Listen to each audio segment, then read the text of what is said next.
बतावे। हाँ, ये बताइए। नमस्ते। नमस्ते नमस्ते, बतावे। अरे ग्रुप 3 से हम संपर्क साधने की कोशिश कर रहे हैं, आप संपर्क नहीं हो पा रहा है। जी जी जी, लगातार दौड़े पे था प्रयागराज, बतावे। 26 जनवरी को जी जी जो किसान रैली की जो अनुमति मिली थी, जो दिल्ली सरकार दी थी, जी जी इसमें लाल किले पर जो भी हुआ जी तो देश के लिए बहुत ही मतलब अपमान की बात है और निंदा का विषय पहले है। जी जी। इससे आपका क्या विचार है? नहीं, जो आपने कहा वही सत्य है, पूरे देश को शर्मसार कर दिया। ठीक है। और मैंने पहले भी बताया था कि ये किसान नहीं है, ये अलगाववादी ताकतें हैं, खालिस्तान समर्थक हैं, जो पाकिस्तान और चाइना से प्रश्रय पाए हुए हैं। ठीक है। उन्हीं के फंडिंग के द्वारा ये आंदोलन चलाया जा रहा है, किसान का केवल रूप दिया जा रहा है, जिसमें सबसे गंदा भूमिका महेंद्र सिंह टिकैत के लड़के का है, राकेश टिकैत का। ठीक है। इस समय वो नाटक कर रहा है, अपने आप को बचाने के लिए रो रहा है। और हमने पहले भी प्रेस वार्ता में कहा था, सरकार को शूट एंड साइटेड का आदेश देना चाहिए। सरकार ने सबसे बड़ी गलती की है। दिल्ली सरकार तो लगी हुई है पूरे हिंदुस्तान को शर्मसार करने के लिए, केजरीवाल की सरकार। ठीक। मुख्य रूप से वो दोषी हैं, क्योंकि व्यवस्था उनकी जिम्मेदारी थी। और कहीं ना कहीं केंद्र सरकार भी दोषी है, हमारी खुद की भी सरकार दोषी है। दोषी इसलिए है कि आईबी ने रिपोर्ट दिया था, तमाम इंटेलिजेंस ने रिपोर्ट दिया था होम मिनिस्ट्री को। होम मिनिस्ट्री इसको संज्ञान क्यों नहीं लिया? लॉ एंड ऑर्डर मेंटेन कराने के लिए आपको इसको संज्ञान लेना चाहिए था। अब घटना घटने के बाद आप बैठक करिए दुनिया भर की, तो ये बातें समझ में नहीं आती। ये किसके पास? हाँ हाँ। तो ऐसी स्थिति में मतलब आप क्या सरकार को भी थोड़ा सा कराएंगे, जिम्मेदार करा सकते हैं? जी जी जी।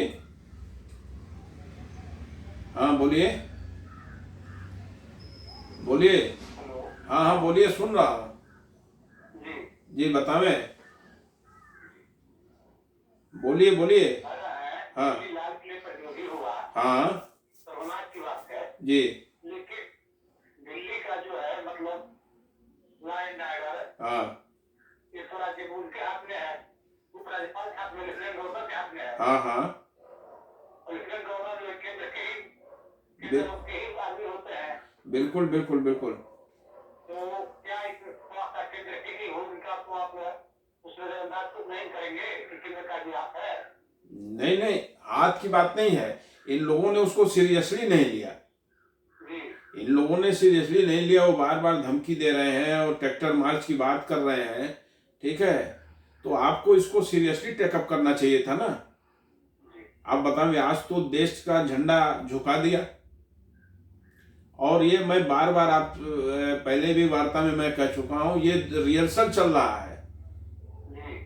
ये देश को अलग करने का रिहर्सल चल रहा है। और रिहर्सल की कड़ी में देखिए, लाल किले तक पहुंच गए।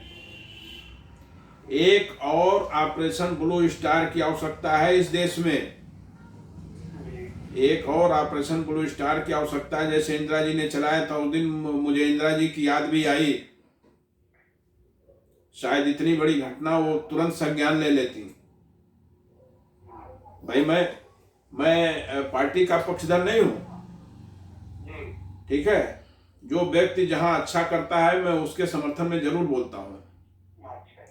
आज इंदिरा जी की देन है, नहीं तो पंजाब कभी अलग हो गया होता। ऑपरेशन ब्लू स्टार चला के सारे खालिस्तानी समर्थकों को नस्तनाबूद कर दिया। ठीक है ना। लेकिन दुर्भाग्य है कि आज उन्हीं के परिवार के लोगों के सहयोग से पुनः इसकी पुनरावृत्ति शुरू हो गई। तो थोड़ी देर के लिए मुझे याद आया कि वो आयरन लेडी ने एक बोल्ड स्टेप लिया था। हमारे प्रधानमंत्री जी बहुत सक्षम है, लेकिन किस कारणों से यह लोग इसको हल्के में ले लिए और घटना घट गई। इस घटना की जितनी निंदा की जाए कम है।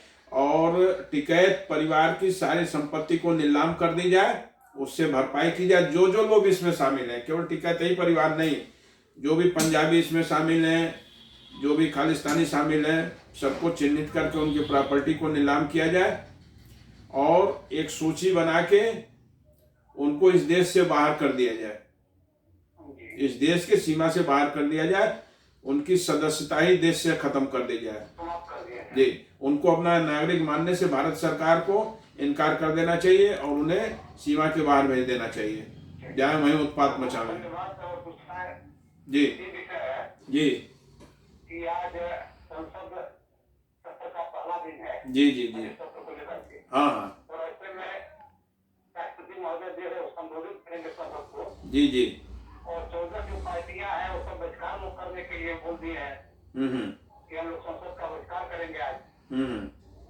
इस पर आपका क्या है? नहीं देखिए, संसद का बहिष्कार करेंगे, ये करेंगे वो करेंगे, आप लोग दिन भर यही नाटक तो कर रहे हैं। आप बतावें, दिन भर यही तो चल रहा है। जो सरकारें काम करने वाली आ रहे हैं उनको काम नहीं करने दिया जा रहा है। उधर देखिए सीएए को लेके बवाल काटा, अब किसानों को लेके बवाल काट रहे हैं। उधर भी संसद का बहिष्कार हुआ, इधर भी संसद का बहिष्कार हुआ। आखिर आप लोग चाहते क्या है इस देश में? इस देश को कई खंड में बांटना चाहते हैं? आप बतावें। किसानों की कोई समस्या नहीं, लेकिन उस समस्या को पैदा कर दिया गया खालिस्तानियों के द्वारा। वहाँ खालिस्तान समर्थक लोगों को बैठाया जा रहा है किसान के रूप में। आज 14 पार्टियां संसद का बहिष्कार करें, आप न संसद की बात मानेंगे, न सरकार की बात मानेंगे, न कोर्ट की बात मानेंगे, तो आखिर आप बात किसकी मानेंगे? आप बता दें। इस देश को मजाक बना दिया है। सीधी सीधी गवर्नमेंट को अब इन लोगों को चिन्हित करके इनकी नागरिकता को भंग कर दिया जाए, देशद्रोह का मुकदमा चलाया जाए और सीमा रेखा के बाहर भेज दिया जाए। ठीक है, और भविष्य में इसकी पुनरावृत्ति ना हो, इसलिए अब इस टाइप की हरकत अगर दिल्ली में हो तो देखते ही गोली मार देने का आदेश हो। 2-4-10 लाख मर जाएंगे, कम से कम देश का झंडा तो नहीं झुकेगा। आप बताएं। मैं तो नहीं जानता हूं देश के झंडे के आगे जीवन का कोई मोल है। इस झंडे के लिए कितने लोग कुर्बानी दिए, तब तो ये झंडा नसीब हुआ आज।